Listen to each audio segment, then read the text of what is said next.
ನಮಸ್ಕಾರಗಳು ಎಲ್ಲ ವಿದ್ಯಾರ್ಥಿಗಳಿಗೆ. ನನ್ನ ಹೆಸರು ಶಿವಕುಮಾರ್ ಸೂರ್ಯವಂಶಿ. ನಾನು ನಿಮಗೆ ಸಮಾಜ ಅಧ್ಯಯನ ಅಥವಾ ಇತಿಹಾಸ ಪಾಠವನ್ನು ಮಾಡಲಿಕ್ಕೆ ಬಂದಿದ್ದೇನೆ. ಕಳೆದ ಹಲವು ದಿನಗಳಿಂದ ನಾವು ಸುಮಾರು 9 ಪಾಠಗಳನ್ನು ಇವತ್ತಿಗೆ ನಿನ್ನೆವರೆಗೆ ನಾವು ಮುಗಿಸಿದ್ದೇವೆ. ಈಗ ನಾವು 10ನೇ ಅಧ್ಯಾಯಕ್ಕೆ ಬರ್ತಾ ಇದ್ದೇವೆ. ಸಮಾಜ ವಿಷಯದಲ್ಲಿ ಸೋಷಿಯಲ್ ಸ್ಟಡಿನಲ್ಲಿ ಮೊನ್ನೆವರೆಗೆ ಮುಗಿದಂಥ 9 ಅಧ್ಯಾಯಗಳಲ್ಲಿ ನಾವು ಹಲವು ವಿಷಯಗಳನ್ನು ನಾವು ಅಭ್ಯಾಸ ಮಾಡಿದ್ದೇವೆ. ವಿಶೇಷವಾಗಿ ಭಾರತಕ್ಕೆ ಯುರೋಪಿಯನ್ನರ ಆಗಮನ, ಬ್ರಿಟಿಷರ ಆಡಳಿತ, ಸಾಮಾಜಿಕ ಸುಧಾರಣಾ ಚಳವಳಿಗಳು ಮತ್ತು ಪಬ್ಲಿಕ್ ಅಡ್ಮಿನಿಸ್ಟ್ರೇಷನ್, ಸಾರ್ವಜನಿಕ ಆಡಳಿತ, ಭಾರತದ ಅಭಿವೃದ್ಧಿಗೆ ಅಡ್ಡಗಾಲಾಗಿರುವಂಥ ಸಮಸ್ಯೆಗಳು ಮತ್ತು ಅದರ ಪರಿಹಾರ ಉಪಾಯಗಳು, ಬಡತನ, ಆರ್ಥಿಕತೆ, ಹೀಗೆ ನಾವು ಹಲವು ಸಮಸ್ಯೆಗಳು ಕೂಡ ದುಡಿಮೆ, ನಿನ್ನೆ ನೋಡಿದಂಥ ಪಾಠದಲ್ಲಿ ನಾವು ದುಡಿಮೆ ಮತ್ತು ಆರ್ಥಿಕತೆ, ಹೀಗೆ ನಾವು ಹಲವು ವಿಷಯಗಳನ್ನು ನಾವು ಅಧ್ಯಯನ ಮಾಡಿದ್ದೇವೆ ಕಳೆದ 9 ಅಧ್ಯಾಯಗಳಲ್ಲಿ. ಈಗ ನಾವು 10ನೇ ಅಧ್ಯಾಯಕ್ಕೆ ಬರ್ತಾ ಇದ್ದೇವೆ. ಅಧ್ಯಾಯದ ಹೆಸರು ಬಂದು ಭಾರತ ಭೌಗೋಳಿಕ ಸ್ಥಾನ ಮತ್ತು ಪ್ರಾಕೃತಿಕ ಲಕ್ಷಣಗಳು ಅನ್ನೋಂಥ ನಾವು ಪಾಠಕ್ಕೆ ಈಗ ಬರ್ತಾ ಇದ್ದೀವಿ. ಸೊ ವಿದ್ಯಾರ್ಥಿಗಳೇ, ವಿಶೇಷವಾಗಿ ಪ್ರೆಸೆಂಟ್ ಕ್ಲಾಸ್ನಿಂದ ಕೊಡುವಂಥ ನಿಮಗೆ ಪ್ರತಿಯೊಂದು ವಿಷಯಗಳು, ಪ್ರತಿಯೊಂದು ಅಧ್ಯಾಯಗಳು ಅತಿ ಮುಖ್ಯವಾಗಿವೆ ಅಂಥೇಳಿ ನಾನು ಇನ್ನೊಂದು ಸಾರಿ ನಿಮಗೆ ಹೇಳೋಕ್ಕೆ ಇಷ್ಟಪಡ್ತೇನೆ. ಯಾಕಂದರೆ ಪ್ರೆಸೆಂಟ್ ಕ್ಲಾಸಿನ ಮುಖ್ಯ ಉದ್ದೇಶವೇನೆಂದರೆ ಗ್ರಾಮೀಣ ಭಾಗದ ಮಕ್ಕಳು ಹಾಗೂ ವಿಶೇಷವಾಗಿ ಅದರಲ್ಲಿ ಸರ್ಕಾರಿ ಶಾಲೆಯಲ್ಲಿ ಓದುತ್ತಿರುವ ಮಕ್ಕಳಿಗೆ ಅನುಕೂಲವಾಗಲಿ ಅನ್ನುವಂಥ ಉದ್ದೇಶದಿಂದ, ಸದುದ್ದೇಶದಿಂದ, ಅಂದರೆ ಒಳ್ಳೆಯ ಉದ್ದೇಶದಿಂದ ನಮ್ಮ ಸಂಸ್ಥೆಯ ಮುಖ್ಯಸ್ಥರು ಹಾಗೂ ಎಲ್ಲ ಸಿಬ್ಬಂದಿ ವರ್ಗದವರು ನಿಮಗಾಗಿ ನಾವು ಹಗಲಿರುಳು ಶ್ರಮ ಪಡ್ತಾ ಇದ್ದೀವಿ. ಸೊ ಮಕ್ಕಳಿಗೆ ತಾವೆಲ್ಲರೂ ಒಳ್ಳೆ ರೀತಿಯಿಂದ ಅಭ್ಯಾಸ ಮಾಡಬೇಕು. ತಮ್ಮ ಮುಂದಿನ ಜೀವನ, ನಿಮ್ಮ ಮುಂದಿನ ಶಿಕ್ಷಣ ವ್ಯವಸ್ಥೆಯನ್ನು ತಾವು ಸುಧಾರಿಸಿಕೊಳ್ಳಬೇಕು ಈ ಕ್ಲಾಸ್ನ ಮೂಲಕ ಅಂಥೇಳಿ ನಾನು ನಿಮ್ಮನ್ನು ಹಾರೈಸುವನಾಗಿದ್ದೇನೆ. ಸೊ ಈಗ ನಾವು ಅಧ್ಯಾಯಕ್ಕೆ ಬರೋಣ. ಅಧ್ಯಾಯ 10, ಭಾರತ ಭೌಗೋಳಿಕ ಸ್ಥಾನ ಹಾಗೂ ಪ್ರಾಕೃತಿಕ ಲಕ್ಷಣಗಳು. ವಿದ್ಯಾರ್ಥಿಗಳೇ, ಪ್ರತಿಯೊಂದು ದೇಶವು, ಜಗತ್ತಿನಲ್ಲಿರುವಂಥ ಪ್ರತಿಯೊಂದು ದೇಶಗಳು ತನ್ನದೇ ಆದಂಥ ಭೌಗೋಳಿಕ ಲಕ್ಷಣಗಳನ್ನು ಒಳಗೊಂಡಿವೆ. ಭೌಗೋಳಿಕ ಅಂದ ತಕ್ಷಣ ನಾನು ಒಂದು ಸಿಂಪಲ್ ಆಗಿ ಹೇಳ್ತೀನಿ ನಿಮ್ಗೆ, ಭಾಳ ನೀವು ತಲೆ ಕೆಡಿಸ್ಕೊಳ್ಳೋ ಅವಶ್ಯಕತೆ ಇಲ್ಲ. ಭೌಗೋಳಿಕವಾದಂತೆ ಅಂದ್ರೆ ಅರ್ಥ ಏನಂದರೆ, ನಮ್ಮ ದೇಶ, ಉದಾಹರಣೆಗೆ ಹೇಳ್ತಿದ್ದೀನಿ, ನಮ್ಮ ದೇಶದ ವಿಸ್ತೀರ್ಣ ಅಂತ ಹೇಳ್ತೀವಿ ನಾವು ತಾವುಗಳು ಗಣಿತನಲ್ಲಿ ಬಂದಾಗ, ಮ್ಯಾಥ್ಸ್ ಸಬ್ಜೆಕ್ಟ್ನಲ್ಲಿ ಬಂದಾಗ ವಿಸ್ತೀರ್ಣ ಅಂದರೆ ಸರೌಂಡಿಂಗ್, ಪೂರ್ವ, ಪಶ್ಚಿಮ, ಉತ್ತರ, ದಕ್ಷಿಣ 4 ದಿಕ್ಕುಗಳ ಏನು ಅಳತೆ ಮಾಡಿದರೆ ಏನು ಸೈಜ್ ಬರ್ತದೆ, ಕಿಲೋಮೀಟರ್ ಸೈಜ್ ಅಂತೆಲ್ಲ. ಈಗ ನಾವು ಅಳತೆ ಮಾಡೋದು ಕಿಲೋಮೀಟರ್ನಲ್ಲಿ, ದೂರದ ಪ್ರಯಾಣವನ್ನು ಅಳತೆ ಮಾಡೋದು ಕಿಲೋಮೀಟರ್ನಲ್ಲಿ. ಸೊ ಅದನ್ನೇ ಯಾವಾಗ ಸರೌಂಡಿಂಗ್ ಪೂರ ಸುತ್ತಳತೆ ಅಂತ ಕರಿತೀವಿ ನಾವು, ಸುತ್ತಳತೆಯನ್ನು ಎಷ್ಟು ಕಿಲೋಮೀಟರ್ ಬರ್ತದೆ ಅದನ್ನು ನಾವು ಆಯಾ ದೇಶದ ಭೌಗೋಳಿಕ ವಿಸ್ತೀರ್ಣ ಅಂತೇಳಿ ನಾವು ಕರಿತೀವಿ. ಅದನ್ನೇ ನಮ್ಮ ದೇಶಕ್ಕೂ ಕೂಡ ಭೌಗೋಳಿಕ ವಿಸ್ತೀರ್ಣ ಇದೆ ಅಂಥೇಳಿ ನಾನು ನಿಮ್ಮನ್ನು ಹೇಳೋಕ್ಕೆ ಇಷ್ಟಪಡ್ತೇನೆ. ಉದಾಹರಣೆಗಾಗಿ ಹೇಳಬೇಕೆಂದರೆ, ಇಡೀ ಜಗತ್ತಿನಲ್ಲಿ ಅತಿ ದೊಡ್ಡದಾದ ದೇಶ ನಾವು ರಷ್ಯಾ ಖಂಡ ಅಥವಾ ರಷ್ಯಾ ದೇಶನ ನಾವು ಕರೆಯುವರಾಗಿದ್ದೇವೆ. ಯಾಕಂದರೆ ಅದರ ಭೌಗೋಳಿಕ ವಿಸ್ತೀರ್ಣ ಏನದಲ್ಲ, ಸುತ್ತು ವಿಸ್ತೀರ್ಣ 1,72,00,000 ಕಿಲೋಮೀಟರ್, 1,72,00,000 ಕಿಲೋಮೀಟರ್ ಅದರ ಸುತ್ತಳತೆಯನ್ನು ಹೊಂದಿದೆ ರಷ್ಯಾ ದೇಶ. ಇಡೀ ಜಗತ್ತಿನಲ್ಲಿ ದೊಡ್ಡದಾದಂಥ ದೇಶ.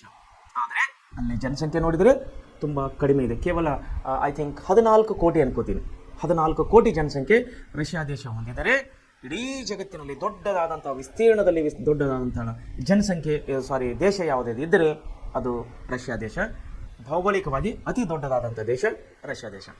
ಸೊ ಅದೇ ಭೌಗೋಳಿಕವಾಗಿ ನಮ್ಮ ದೇಶಕ್ಕೆ ನಾವು ಬಂದಾಗ, ನಮ್ಮ ದೇಶದ ಭೌಗೋಳಿಕ ಪ್ರದೇಶವನ್ನು ನಾವು ನೋಡಿದಾಗ, ಭೌಗೋಳಿಕ ಸನ್ನಿವೇಶವನ್ನು ನಮ್ಮ ದೇಶದ ನಾವು ನೋಡಿದಾಗ ನಾವು ಈ ಪಾಠದಲ್ಲಿ ಯಾವ್ಯಾವ ಅಂಶಗಳನ್ನು ಅಭ್ಯಾಸ ಮಾಡುವವರಾಗಿದೆ. ವಿಶೇಷವಾಗಿ ಈ ಪಾಠದಲ್ಲಿ ಒಳಗೊಂಡಂಥ ವಿಷಯಗಳನ್ನು ನಿಮ್ಮನ್ನು ಹೇಳಕ್ಕೆ ಇಷ್ಟಪಡ್ತೇನೆ. ಮೊದಲನೇದಾಗಿ ನಮ್ಮ ದೇಶದ ಹಿರಿಮೆ ಮತ್ತು ಪರಂಪರೆಗಳನ್ನು ನಾವು ನೋಡಿಯವರಾಗಿದ್ದೇವೆ. ಒಂದು, ನಮ್ಮ ದೇಶದ ಹಿರಿಮೆ ಮತ್ತು ನಮ್ಮ ದೇಶದ ಪರಂಪರೆಯನ್ನು ನಾವಿಲ್ಲಿ ನೋಡೋರಾಗಿದ್ದೇವೆ. ನಮ್ಮ ದೇಶದ ಹಿರಿಮೆ ಮತ್ತು ಪರಂಪರೆಗಳನ್ನು ಮುಖ್ಯವಾಗಿ ಈ ಒಂದು ಅಧ್ಯಾಯದಲ್ಲಿ ನಾವು ಪಾಠ ಮಾಡುವರಾಗಿದ್ದೇವೆ. ಎರಡನೇದಾಗಿ ಭಾರತ ಎಂಬ ಹೆಸರಿನ ಹಿನ್ನೆಲೆ ಹಾಗೂ ವೈವಿಧ್ಯತೆ. ನೋಡಿ, ಭಾರತ ನಮ್ಮ ದೇಶದ ಹೆಸರೇನ್ರಿ ಭಾರತ ದೇಶದ ಹಿನ್ನೆಲೆ ಮತ್ತು ಅದರ ವೈವಿಧ್ಯತೆ ಏನಿದೆ ಅನ್ನೋದು ನಾವು ಈ ಪಾಠದಲ್ಲಿ ನೋಡುವರಾಗಿದ್ದೇವೆ. ಮೂರನೇ ವಿಷಯಕ್ಕೆ ಬಂದಾಗ, ಭಾರತದ ಭೌಗೋಳಿಕ ಸ್ಥಾನ. ಹೇಳ್ದಲ್ಲ, ನಾವು ಎಷ್ಟನೇ ಸ್ಥಾನದಲ್ಲಿದ್ದೀವಿ ಜಗತ್ತಿನಲ್ಲಿ, ನಾವು ಎಷ್ಟು ಕಿಲೋಮೀಟರ್ ಆದಂಥ ನಮ್ಮ ಭೌಗೋಳಿಕ ಪ್ರದೇಶವನ್ನು ಹೊಂದಿದ್ದೀವಿ, ಅದನ್ನೆಲ್ಲ ನಾವು ವಿಸ್ತಾರವಾಗಿ ಈ ಪಾಠದಲ್ಲಿ ನೋಡುವರಾಗಿದ್ದೇವೆ. ಭೌಗೋಳಿಕ ಸ್ಥಾನ ಹಾಗೂ ವಿಸ್ತೀರ್ಣ ಹೇಳಿದ್ರೆ ನಿಮಗೆ ಮುಂಚೆ ನಾನು ವಿಸ್ತೀರ್ಣ ಅಂದರೆ ಅದರ ಸುತ್ತಳತೆ ಅಂತ ಅರ್ಥ. ಮತ್ತು ಭೂ ಮತ್ತು ಜಲ ಮೇರೆಗಳು ಭೂ ಮತ್ತು ಜಲ ಅಂದರೆ ಸಾರಿಗೆ ಮೇರೆಗೆಗಳು ಹಾಗೂ ನೆರೆಯ ರಾಷ್ಟ್ರಗಳು ಅಂದರೆ ನಮ್ಮ ಸುತ್ತಮುತ್ತಲಿರುವಂಥ ನಮ್ಮ ದೇಶದ ಸುತ್ತಮುತ್ತಲಿರುವಂಥ ನೆರೆಯ ರಾಷ್ಟ್ರಗಳು ಅಂದರೆ ಅಕ್ಕಪಕ್ಕದ ರಾಷ್ಟ್ರಗಳು ಅಂತ ಅರ್ಥ. ಈ ವಿಷಯ ಕೂಡ ನಾವು ಇದೇ ಪಾಠದಲ್ಲಿ ಓದವರಾಗಿದ್ದೇವೆ. ಅದೇ ರೀತಿ ಭಾರತದ ಪ್ರಾಕೃತಿಕ ಲಕ್ಷಣಗಳು ಏನೇನಿವೆ ಅದನ್ನು ನಾವು ಓದವರಾಗಿದ್ದೇವೆ. ಹಾಗೂ ಭಾರತದ ಪ್ರಾಕೃತಿಕ ವಿಭಾಗಗಳು ಎಷ್ಟು ವಿಭಾಗಗಳಲ್ಲಿ ನಾವು ಅದನ್ನು ವಿಂಗಡಣೆ ಮಾಡಲಾಗಿದೆ ನಮ್ಮ ದೇಶದ ಅದನ್ನು ಓದವರಾಗಿದ್ದೇವೆ.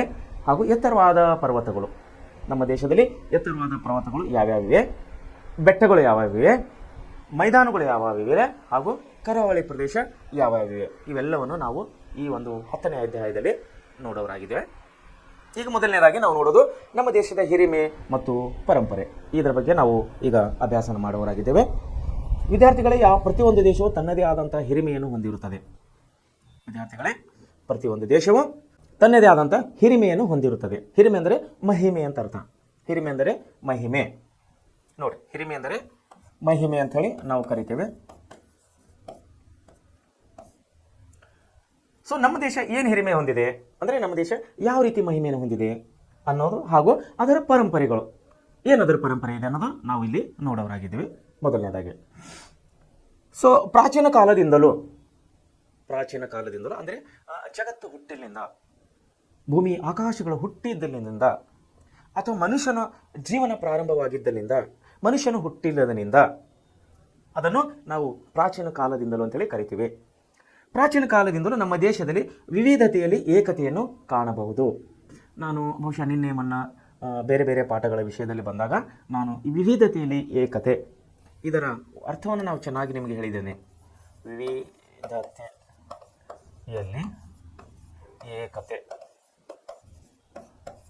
ವಿವಿಧತೆಯಲ್ಲಿ ಏಕತೆ ಅರ್ಥ ನಾನು ಮೊನ್ನೆ ಬಹುಶಃ ಯಾವುದೋ ಪಾಠದಲ್ಲಿ ಬಂದಿತ್ತು ತಿಳಿಸಿದ್ದೇನೆ. ಆಮೇಲೆ ಕೊನೆಯ ಸಾರಿ ಹಲವು ಉದಾಹರಣೆಗಳಲ್ಲಿ ಕೂಡ ನಾನು ಇದು ವಿವಿಧತೆಯಲ್ಲಿ ಏಕತೆ ಅನ್ನೋಂಥ ಉದಾಹರಣೆಗಳೇ ಮಾಡಿಕೊಟ್ಟೆ. ಇನ್ನೊಂದು ಸಾರಿ ಹೇಳಕ್ಕೆ ಇಷ್ಟಪಡ್ತೇನೆ. ವಿದ್ಯಾರ್ಥಿಗಳೇ, ವಿವಿಧತೆಯಲ್ಲಿ ಏಕತೆ ಅಂದರೆ ವಿವಿಧ, ತಾವುಗಳ ಅರ್ಥ ಮಾಡ್ಕೊಳ್ಳಿ. ವಿವಿಧ ಅಂದರೆ ಬೇರೆ ಬೇರೆ ಬೇರೆ ಅಂತ ಅರ್ಥ. ವಿವಿಧ ಅಂದರೆ ಎಕ್ಸಾಂಪಲ್, ಒಂದು ಹಣ್ಣಿನ ಅಂಗಡಿಯಲ್ಲಿ ವಿವಿಧ ರೀತಿಯ ಹಣ್ಣುಗಳಿವೆ ಅಂತ ಅರ್ಥ ಅಂದ್ಕೊಳ್ರಿ. ಒಂದು ಹಣ್ಣಿನ ಅಂಗಡಿನಲ್ಲಿ ವಿವಿಧ ರೀತಿಯ ಹಣ್ಣುಗಳಿವೆ ಅಂದರೆ ಅರ್ಥ ಬೇರೆ ಬೇರೆ ಬೇರೆ ಟೈಪ್ ಹಣ್ಣುಗಳದಾವ ಅಂತ ಅರ್ಥ. ಅದು ವಿವಿಧತೆ. ಅದರಲ್ಲಿ ಮತ್ತೆ ಏಕತೆ ಅಂತ ಕರಿತೀವಿ. ವಿವಿಧತೆಯಲ್ಲಿ ಏಕತೆ. ಸೊ ಬೇರೆ ಬೇರೆಗಳಲ್ಲಿ ಕೂಡ ಮತ್ತೆ ಏಕತೆಯನ್ನು ಸಾರ್ತಾ ಇದೆ ನಮ್ಮ ದೇಶ. ಸೊ ಎಷ್ಟೇ ಹಣ್ಣುಗಳು ಬೇರೆ ಬೇರೆ ಬೇರೆ ಹಣ್ಣುಗಳಿದ್ರು ಕೂಡ ಆ ಹಣ್ಣಿನ ಒಂದನೇ ಮಹಿಮೆ ತೋರಿಸ್ತಾ ಇದೆ, ಅದು ಭಾರತ ಅಂತೇಳಿ. ಸೊ ವಿವಿಧತೆಯಲ್ಲಿ ಏಕತೆ ಅಂದರೆ ನೋಡಿ, ಎಕ್ಸಾಂಪಲ್ ಆಗಿ ನಾನು ಕಳೆದ ಸಾರಿ ತಿಳಿಸಿದ್ದೇನೆ, 40ರಿಂದ 50 ಕಿಲೋಮೀಟರ್ ವಿಸ್ತೀರ್ಣದಲ್ಲಿ, 40ರಿಂದ 50 ಕಿಲೋಮೀಟರ್ನ ಮಧ್ಯದಲ್ಲಿ ನಮ್ಮ ಜನರ ಉಡುಗೆ ತೊಡುಗೆಗಳು ನಾವು ಬೇರೆ ಬೇರೆ ಟೈಪ್ ಕಾಣುವರಾಗಿದ್ದೇವೆ. ಉದಾಹರಣೆಗೆ ಈಗ ನಾವು ಧಾರವಾಡನಲ್ಲಿದ್ದೀವಿ. ನಾವೀಗ ಬೆಳಗಾವಿ ಜಿಲ್ಲೆಗೆ ಹೋದಾಗ ಅಲ್ಲಿನ ಜನರ ಉಡುಗೆ ತೊಡುಗೆ ನಮ್ಮ ಜನರ ಉಡುಗೆ ತೊಡುಗೆ ಡಿಫ್ರೆಂಟ್ ಆಗಿರ್ತದೆ, ಫುಲ್ಲಿ ಡಿಫ್ರೆಂಟ್. ಒಂದು. ಎರಡನೇದಾಗಿ ಆಡುವ ಭಾಷೆಗಳು ಚೇಂಜ್ ಆಗಿರ್ತದೆ. ನಮ್ಮ ಭಾಷೆಯ ಶೈಲಿ, ನಮ್ಮ ಭಾಷೆ ಬರುವಂಥ ಶಬ್ದಗಳು, ಅವರ ಭಾಷೆ ಶೈಲಿ, ಅವರ ಭಾಷೆಯಲ್ಲಿ ಬರುವಂಥ ಶಬ್ದಗಳು ಡಿಫ್ರೆಂಟ್ ಆಗಿರ್ತವೆ, ಬೇರೆ ಬೇರೆ ಆಗಿರ್ತವೆ. ಫುಲ್ 100% ಆಗಿರಲಿಲ್ಲ, ಸಮ್ ಪರ್ಸೆಂಟೇಜ್. 2. ಕುಡಿಯುವ ನೀರಿನ ರುಚಿ ಕೂಡ ಚೇಂಜ್ ಇದೆ. ಬೆಳಗಾವಿ ಹೋದಾಗ ತಾವು ಚೆಕ್ ಮಾಡ್ಬೋದು. ಇಲ್ಲಿಂದ 50 ಕಿಲೋಮೀಟರ್ ಅಂದರೆ ಉದಾಹರಣೆಗೆ ಇಲ್ಲಿಂದ ಬಾಗಲಕೋಟೆ, ಇಲ್ಲಿಂದ ಬೆಳಗಾವಿ, ಇಲ್ಲಿಂದ ಗದಗ, ಹಾವೇರಿ, ದಾವಣಗೆರೆ, ಹಳಿಯಾಳ, ಅಳ್ಳಾವರ, ಕಾರವಾರ, ನಿಯರ್ ಬೈ 60, 70, 50, 60, 70 ಕಿಲೋಮೀಟರ್ ನೀವು ರೇಂಜ್ನಲ್ಲಿ ಹೋದಾಗ ನಿಮಗೆ ನೀರಿನ ರುಚಿ ಚೇಂಜ್ ಆಗ್ತದೆ. ತಾವು ಯಾವಾಗ ಇದನ್ನು ಟೆಸ್ಟ್ ಮಾಡ್ಬೋದು. ಆಮೇಲೆ ಫಸ್ಟ್ ಏನಾದ ನಾನು ಉಡುಗೆ ತೊಡುಗೆ ಚೇಂಜ್ ಆಗಿರ್ತದೆ, ಆಡುವ ಭಾಷೆ ಚೇಂಜ್ ಆಗಿರ್ತದೆ, ಕುಡಿಯುವ ನೀರು ಚೇಂಜ್ ಆಗಿರ್ತದೆ, ಊಟ ಮಾಡೋ ಆಹಾರ ಪದ್ಧತಿ ಕೂಡ ಚೇಂಜ್ ಆಗಿರ್ತದೆ.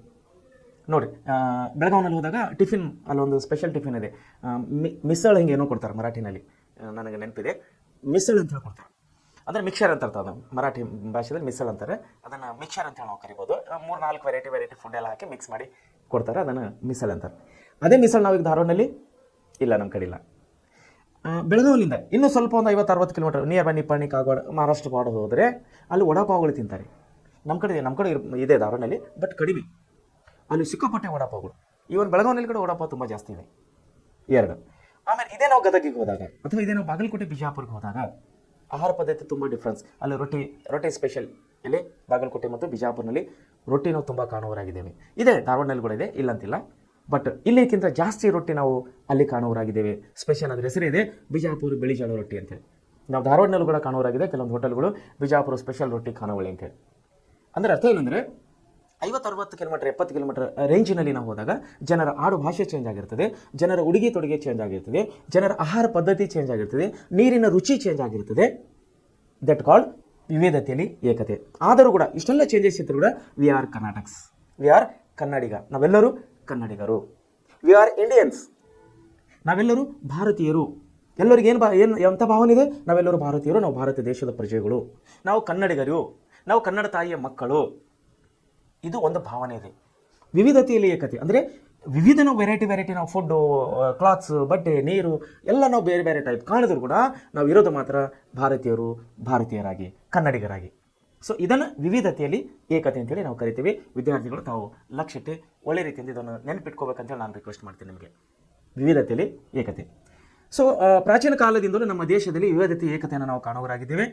ಈ ವೈವಿಧ್ಯವು ಅಂದರೆ ಡಿಫ್ರೆನ್ಸ್ ವೈವಿಧ್ಯತೆಯು ನಮ್ಮ ದೇಶಕ್ಕೆ ಬೇರೆ ಯಾವ ದೇಶದಲ್ಲೂ ಇರದಂತಹ ಶ್ರೀಮಂತಿಕೆಯನ್ನು ಕೊಟ್ಟಿದೆ. ಇಲ್ಲಿಯ ವಿವಿಧ ರೀತಿಯ ಮೇಲ್ಮೈ ಲಕ್ಷಣಗಳು, ವಾಯುಗುಣ, ಸ್ವಾಭಾವಿಕ ಸಸ್ಯವರ್ಗಗಳು ಹಾಗೂ ಜನರಲ್ಲಿನ ವೈವಿಧ್ಯತೆಯನ್ನು ಗಮನಿಸಿದಾಗ ಇದನ್ನು ಒಂದು ಉಪಖಂಡ, ಸಬ್ ಕಂಟೈನೆಂಟ್ ಎಂದು ನಾವು ಕರಿಬಹುದಾಗಿದೆ. ನೋಡಿ, ಈಗ ನಾವು ಬೇರೆ ದೇಶಕ್ಕೆ ಹೋದಾಗ ಏನಾಗ್ತದೆ? ಫುಡ್ ಒಂದೇ ಟೈಪ್ ಇರ್ತಾವೆ ಅವ್ರ ಕಡೆ. ಆಮೇಲೆ ಭಾಷೆ ಇಂಗ್ಲೀಷ್ ಭಾಷೆ. ಎಕ್ಸಾಂಪಲ್, ಬೇರೆ ಒಂದು ದೇಶಕ್ಕೆ ಹೋದಾಗ ಏನಾಗ್ತದೆ? ರಷ್ಯಾನಲ್ಲಿ ಹೋದಾಗ ಅವರು ರಷ್ಯಾ ಭಾಷೆ ಮಾತಾಡ್ತಾರೆ, ಜಪಾನಿಗೆ ಹೋದ್ರಿಗೆ ಜಪಾನಿ ಮಾತಾಡ್ತಾರೆ, ಚೈನಾಗೆ ಹೋದ್ರಿಗೆ ಚೀನಿ ಭಾಷೆ ಮಾತಾಡ್ತಾರೆ, ಹೌದಲ್ಲ?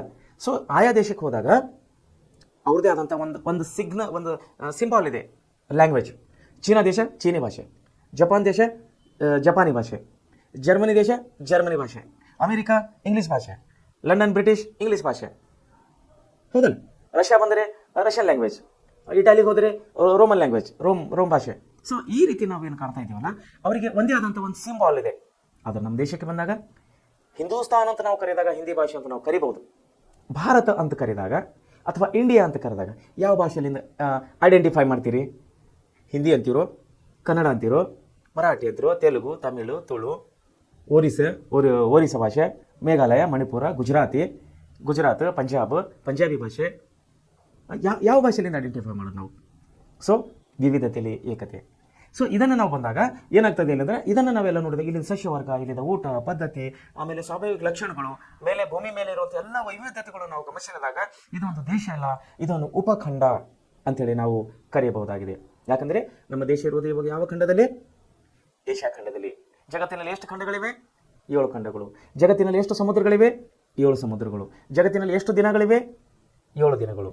ಸೊ ಈ 7 ಅನ್ನೋದೇನದಲ್ಲ, ಇದು ಇಂಪಾರ್ಟೆಂಟ್, ಇದು ತುಂಬ ಇಂಪಾರ್ಟೆಂಟ್. ಇದು 7 ಅನ್ನೋ ಶಬ್ದ, 7 ದಿನಗಳು, 7 ಖಂಡಗಳು, 7 ಸಮುದ್ರಗಳು, ಇವೆಲ್ಲವೂ ತಾವು ಒಳ್ಳೆ ರೀತಿಯಲ್ಲಿ ನೆನಪಿಡಬೇಕು.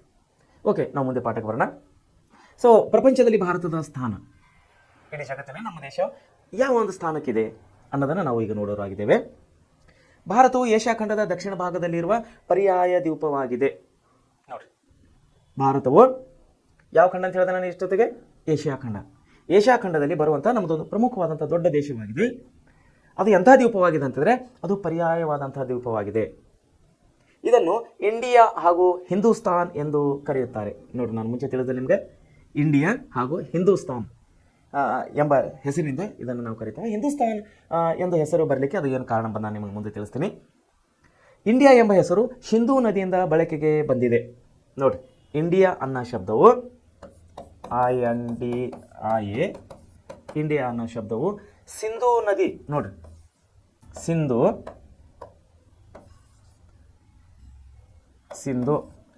ಸಿಂಧೂ ನದಿಯಿಂದ ಇದು ಬೆಳಕಿಗೆ ಬಂದಿದೆ, ಇಂಡಿಯಾ ಅನ್ನೋ ಶಬ್ದವು. ಓಕೆ, ಭಾರತವೆಂಬ ಹೆಸರು ಭರತ್ ಎಂಬ ಪುರಾತನ ಚಕ್ರವರ್ತಿ ಹೆಸರಿಂದ ಬಂದಿದೆ.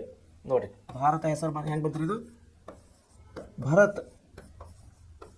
ಭರತ ಎಂಬ ಪುರಾತನ ಚಕ್ರವರ್ತಿ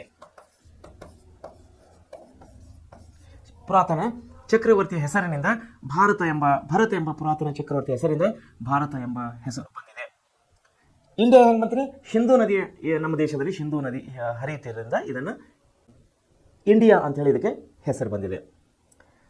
ಭಾರತವು ಭೌಗೋಳಿಕವಾಗಿ ಉತ್ತರಾರ್ಧಗೋಳ ಹಾಗೂ ಪೂರ್ವಾರ್ಧಗೋಳಗಳ ನಡುವೆ ಇದೆ. ಈ ಭೌಗೋಳಿಕ ತಾವುಗಳನ್ನು ಈ ಉತ್ತರಾರ್ಧಗೋಳ ಅಂದರೇನು, ಪೂರ್ವಾರ್ಧಗೋಳ ಅಂದರೇನು, ಇದನ್ನೆಲ್ಲ ತಾವು ಸೈನ್ಸ್ನಲ್ಲಿ ಅಂದರೆ ವಿಜ್ಞಾನ ಪಾಠದಲ್ಲಿ ತಮಗೆ ಆ ಟೀಚರ್ ಅಂದರೆ ಸೈನ್ಸ್ ಟೀಚರ್ ಒಳ್ಳೆಯ ರೀತಿಯೇ ಇದರ ಮೀನಿಂಗ್ ಅಂದರೆ ಅರ್ಥವನ್ನು ತಿಳಿಸಿಕೊಳ್ಳುವವರಾಗಿದ್ದಾರೆ. ಇದು ನಾವು ಸಂಕ್ಷಿಪ್ತನಲ್ಲಿ ಹೇಳೋದಾದರೆ ಉತ್ತರ ಅರ್ಧಗೋಳ ಮತ್ತು ಪೂರ್ವ ಅರ್ಧಗೋಳ ಮಧ್ಯದಲ್ಲೇ ನಮ್ಮ ದೇಶವು ಇದೆ ಅಂತೇಳಿ ಹೇಳ್ಬೋದು. ಇದು ಉತ್ತರ ಭಾರತದಲ್ಲಿ ಅಗಲವಾಗಿದ್ದು ನೋಡ್ರಿ, ಉತ್ತರ ಭಾರತದಲ್ಲಿ ಅಗಲವಾಗಿದ್ದು ದಕ್ಷಿಣ ಕಡೆಗೆ ಕಿರಿದಾಗಿ ದಕ್ಷಿಣ ಭಾರತಕ್ಕೆ ಹೇಗೆ ಬರ್ತೀವಿ ಹಾಗೆ ಕಿರಿದಾಗಿ ತ್ರಿಕೋನ ಆಕೃತಿ ಅಂದರೆ 3 ಕೋನಗಳ ಆಕೃತಿಯಲ್ಲಿ ಹಿಂದೂ ಮಹಾಸಾಗರದಲ್ಲಿ ಬಾಚಿಕೊಂಡಿದೆ. ಕೆಳಗೆ ನೋಡಿದರೆ ಹಿಂದೂ ಮಹಾಸಾಗರ ಇದೆ. ಭೂಮಿಯು ಯು ಶೇಪ್ ಆಗಿ ಹೋಗಿದೆ, ಅಂದರೆ ಕಿರಿದಾಗ್ತಾ ಬಂದಿದೆ ದಕ್ಷಿಣ ಭಾಗಕ್ಕೆ.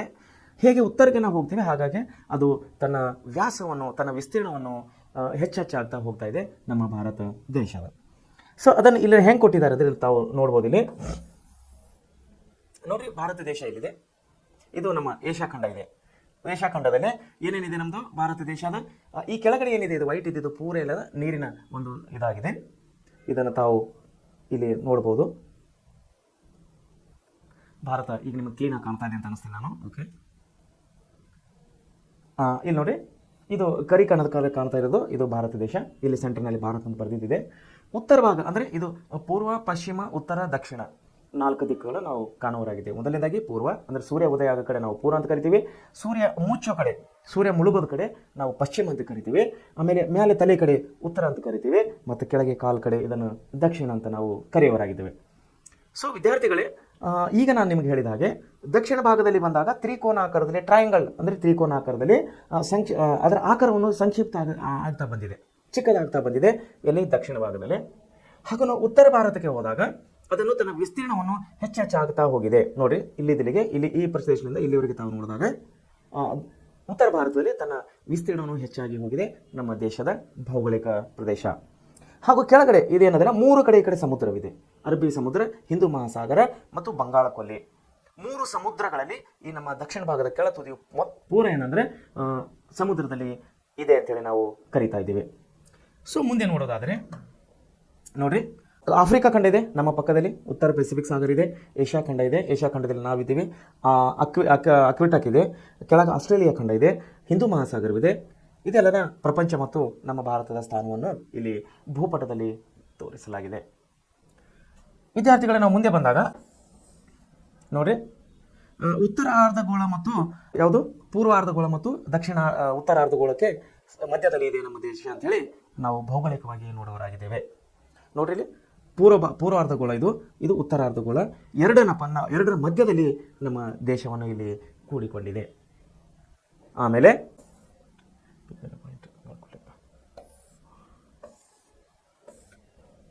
ಗಾತ್ರ ನೋಡ್ರಿ, ನಮ್ಮ ದೇಶದ ಗಾತ್ರವು ಎಷ್ಟಿದೆ ಕಿಲೋಮೀಟರ್ದಲ್ಲಿ, ಉದ್ದ ಅಗಲದಲ್ಲಿ ನಮ್ಮ ದೇಶದ ಗಾತ್ರ ಎಷ್ಟಿದೆ ಅಂದರೆ ಭಾರತ ಒಟ್ಟು 32 ಲಕ್ಷ. ಎಷ್ಟಿದ್ರಿ? 32 ಲಕ್ಷ. ಆಮೇಲೆ 87,000, 32 ಲಕ್ಷ 87,000, 263